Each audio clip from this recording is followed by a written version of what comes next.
நீ உங்க அம்மாவா இருந்தா இப்படி பேசுவியா? என்னன்னு தானே பேசுற? நான் வேற யார் வீட்டு பொண்ணா தானே துடிக்கிறோமா இல்லையா? ஆதிபராசக்திக்கு முன்னால் துர்கா மாசுர் அவ்வளவு வார்த்தைகளை பேசும்பொழுது அவ அப்படியே அவளுக்கு அதெல்லாம் பழக்கமே இல்லைங்க. அவ மந்திரங்களை கேட்டு பயிற்சி பெற்ற சாமி. அவளுடைய ஆளுமையை குறைச்சி பேச பேச இத்தினோண்டு ஆயிட்டாங்க, இத்தினோண்டு பொண்ணாயிட்டா. ஒண்ணுமே இல்லை, ஆயுதங்கள் எதுவும் இல்லை, குழந்தை மாதிரி ஆயிட்டு இப்படியே நிக்கிறாளா.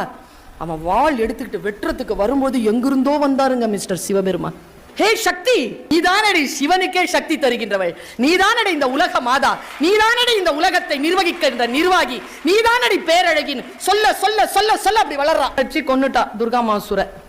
அன்றிலிருந்து அவள் துர்கை என்று அழைக்கப்படுகிறாள். நான் இதையும் உங்ககிட்ட சொல்றேன் தெரியுமா? உலகத்துல நிறைய பேர் துர்கா மாசுரர்களாக சுற்றி கொண்டிருக்கிறார்கள். நாம் எல்லோரும் ஆதிபராசக்திகளாக இருக்கிறோம். நம்மை காப்பாற்றுவதற்கு சிவபெருமான் வரும் வரைக்கும் காத்திருவாமல் நீ சொல்லுவது எனக்கு புரியதடா, உன்னுடைய